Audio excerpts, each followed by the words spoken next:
Okay, so get ready, because today we're going deep, Mm, deep into something I bet you see every single day. every single day. Uh-huh. But probably never really, like, stop to think about. Oh, yeah, absolutely. Google account sign-in pages, Mm. you know?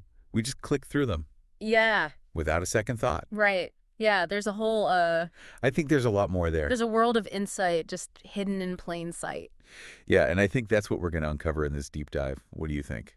I think so. I think it's fascinating, really, how much these pages can actually reveal about us as users. Well, yeah. Google's design choices, they reflect years and years of data, research into, our online habits, security concerns, even just like how we interact with technology in general. Right, and how those things have changed over time. Exactly. So why don't we start with the basics? Something that everyone sees right at the top. You can Mm. sign in with your email or your phone number. Mm. I mean, that seems simple enough, but I'm guessing there's more to that. Oh, absolutely. Think about it. Back in the really early days of the internet, Yeah, email addresses, those were like the primary identifiers. right? That was how you knew who you were talking to. Yeah. That was how you logged into things. Exactly. But then as smartphones became, More common. more common, more ubiquitous, Yeah. Google started to notice this shift. I mean, there's studies that show over 70% of users now, they access their Google accounts mainly through their mobile devices. Oh, wow, that's a lot. Yeah. So it makes perfect sense to offer that phone number sign in, As a convenient option. as a convenient option, especially for people who maybe don't remember their email address right off the top of their head. Right, or if they have multiple. Exactly. Yeah. And you're talking about mobile-first design. It makes me think about those really early CAPTCAs. Oh, yeah. Remember those? Those distorted letters that you had to decipher? Oh, I remember those. They were impossible. Especially on those tiny little screens. They were a nightmare on tiny Mhm. screens. And now we have type the text you hear or see. Right. Talk about user-friendly. Yeah, it's a much more user-friendly approach. And, it's really a perfect example of how technology has to adapt to how people behave. Mm-hmm. This newer CAPI-TCHA, it's a huge leap forward in terms of accessibility, especially for users that are visually impaired. Well, yeah, that's a good point. They can just listen to the audio prompt. Right, and that makes it a lot easier for them. Absolutely. But it still keeps the bots out. Yes. So how does that even work? So there's a lot of pretty clever stuff happening behind the scenes, like Yeah. sophisticated algorithms that are analyzing how you're interacting with the CAPI-CHA. Uh-huh. So it's looking at things like your typing speed, your mouse movements, Okay. even how you hesitate. Are you pausing? Interesting. And these patterns, they help the system distinguish a real person from a bot. That's fascinating. So it's not just about, like, are you typing the right letters? Right. It's the whole behavior. It's how you get there. Yeah. That's really cool. Yeah, and it's a constant arms race, right?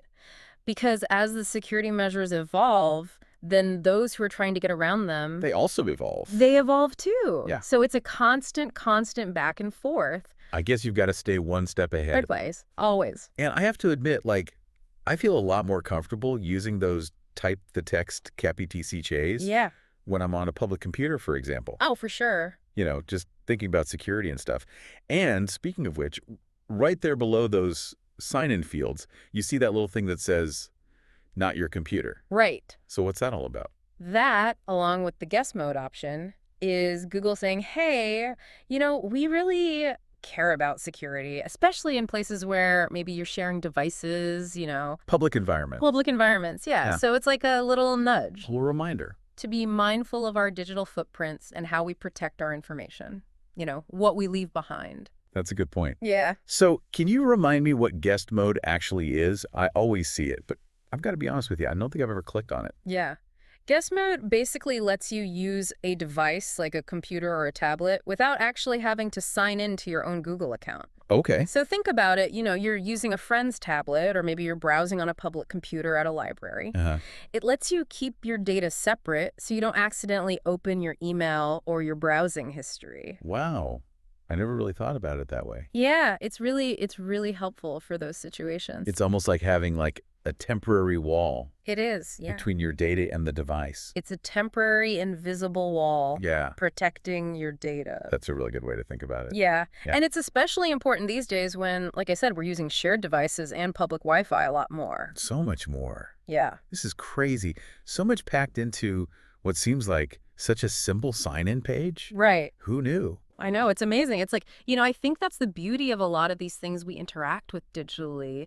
What seems like a mundane interaction is often full of these really subtle design choices Uh-huh. that tell a much bigger story about technology and users, you know? Yeah. So I think, like, next time you see any login page, anywhere, just take a moment, look at it, think about what choices you're being given. Right. What does that tell you about what the company that made it thinks about its users? And their priorities. Exactly. It's like a little window into the evolution of how we interact with the digital world. That's a really good point to end on. It is.